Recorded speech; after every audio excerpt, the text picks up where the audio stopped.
Hello, everyone. My name is Luc Dammann. It is my pleasure to welcome you to this very first episode of Beyond the Experience. In this new series, I invite business leaders to talk about the biggest trends shaping their industries in a context of fierce competition and rapid technological change. You will hear from top executives on innovation for growth, building resilience, and the lesson learned along the way. So, for this first episode, I'm very excited to be joined by Siobhan Fitzpatrick. Siobhan is the Chief Experience Officer at Virgin Atlantic. Siobhan has been a visionary leader in the field of customer experience and marketing, and she has a tremendous experience in leading transformation and digital transformation in the field of media, retail prior to joining Virgin Atlantic. So it's great to have you on this program, Siobhan. Thank you for being with us. Pleasure. Thank you for inviting me. And what a lovely introduction, a visionary leader. Yes, Thank you you. are. Absolutely. Maybe we start and we kick it off with knowing a little more about you. What attracted you to the role of Chief Experience Officer?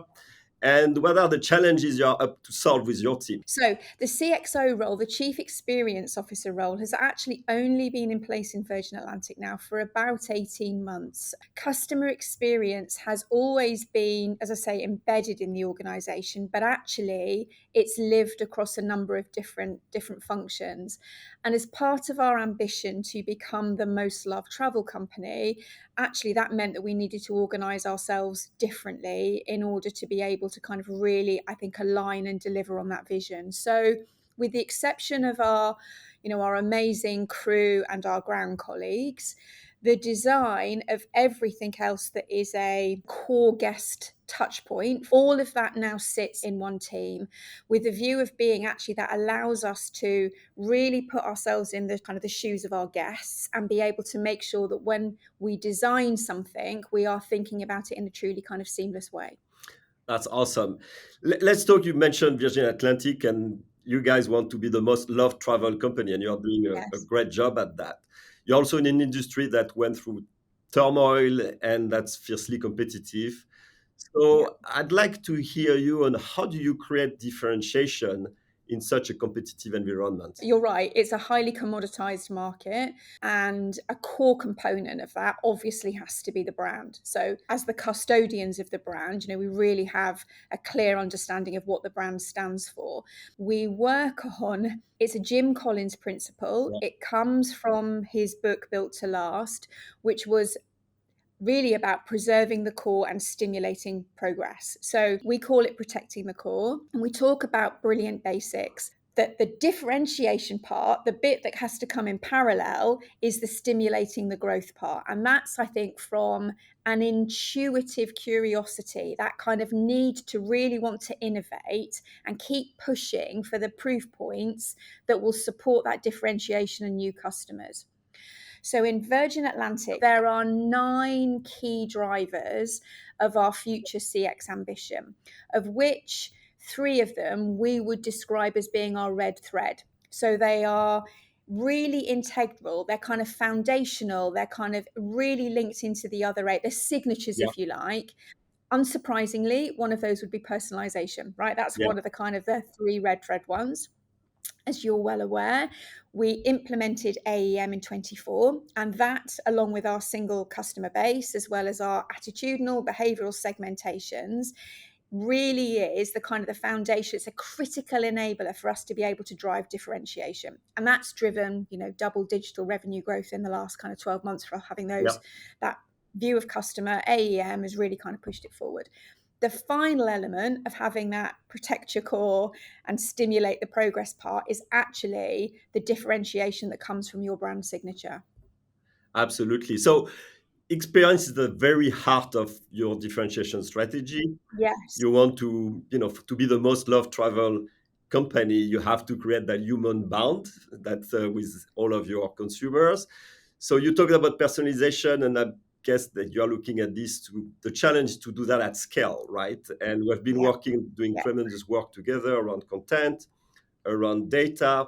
So how would you see yourself evolving into that journey? If you had the maturity scale, where would you place yourself, and how do you see the next phase for you? Thinking about the kind of that phase of Yeah. transformation and that phase of kind of personalization and where we're going, and coming out the pandemic, airlines, first in, one of the last ones out, incredibly challenging. Therefore, then the return to profitability in the year of our 40th birthday last year and having a record EBIT was absolutely, genuinely fantastic and actually truly transformational for the organization. For us, that's been about priorities. It's been about really thinking about where do we want the CX effort to kind of really live. Clearly, it involves the Adobe stack, for which has been absolutely critical. It has been the foundational driver of delivery of unification for us, which was on .com, which was bringing the world of Virgin Atlantic holidays and the world of Virgin Atlantic together. So a world all in one place. But actually, the other key driver has been us thinking about how do we organize ourselves to drive that transformation. How do we set ourselves up to be able to take advantage of lots of the great innovation and the platforms that we've been able to put in. So what we've done, and I think it's because in my own personal experience, transformation is rarely anything other than a team sport. It doesn't happen in isolation. It certainly doesn't happen on your own. So we took a working principle of design and deliver, and we base that on end-to-end thinking to really set a best-in-class kind of foundation for cross-functional teams, thinking about how do you design and deliver in a world where you want to transform, you want to take advantage of personalisation and all of the other kind of the opportunities that are coming your way. That meant having absolute clarity, having a RACI for the roles that are responsible for defining the products and the experiences that are delivered for our guests versus those that are executed through kind of best-in-class operational excellence. And that shift into product thinking really is allowing us to align on ambition, on processes, on metrics that really matter, and actually have really allowed us to move at pace in kind of the last 18 months.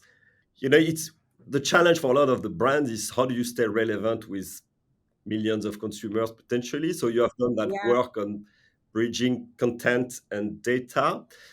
It's all yeah, about, and I think that's on your journey, like being humanize that relationship, and that means you need to be able to yes. capture the moments in life that matter for your consumers and being relevant in that moment. Is that something that you are focusing on as well? You're absolutely right on the human point, by the way. And that's one of our kind of our key Yeah, CX tenets is human, seamless, trusted, premium, and the kind of 4 tenets on which we work from a CX perspective.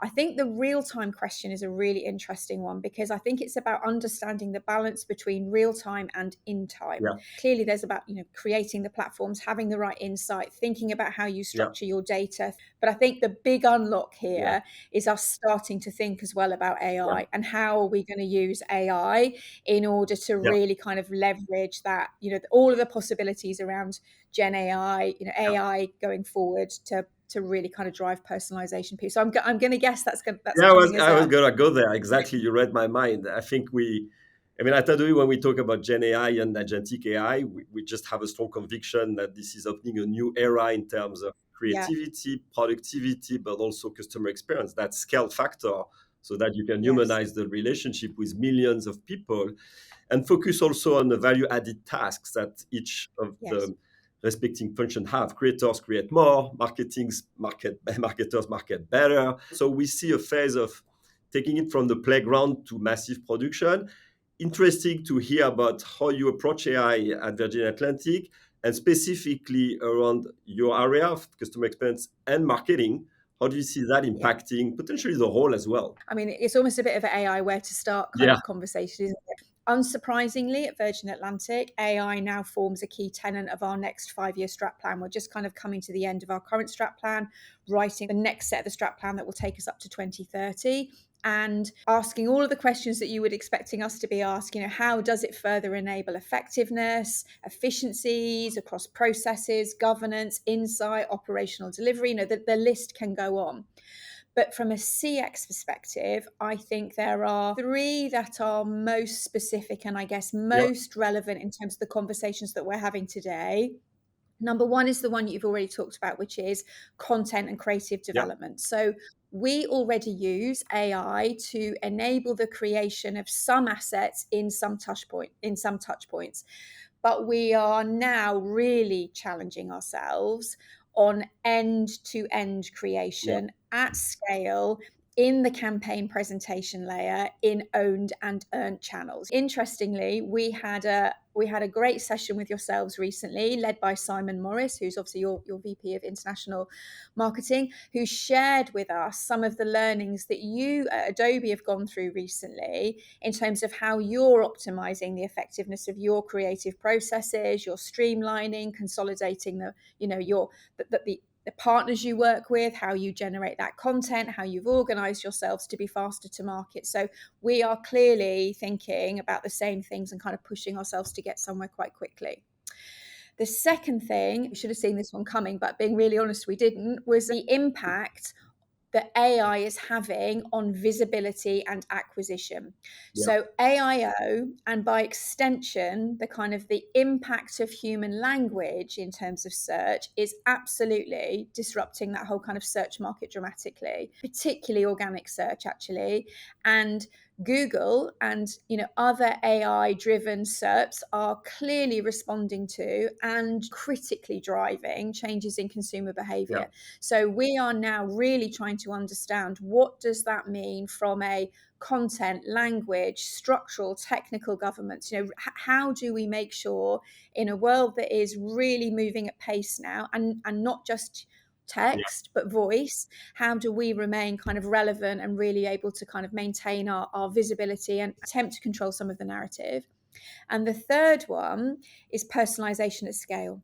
So our people, we know that when a guest and a colleague interact with each other, that's when we see our NPS, when our preference scores really kind of accelerate, really sort of tip up. And there's no doubt that our people, we would say, are the secret source of the success we have at Virgin Atlantic.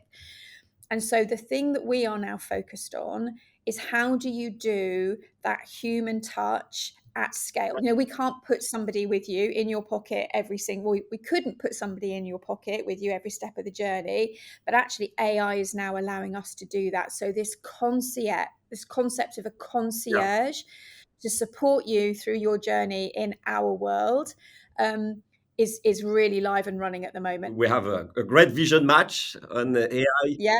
being an amplifier of human ingenuity and helping us be more creative, productive. That is awesome. Thank you very much for your insight. The passion for the business, Pleasure. clearly there.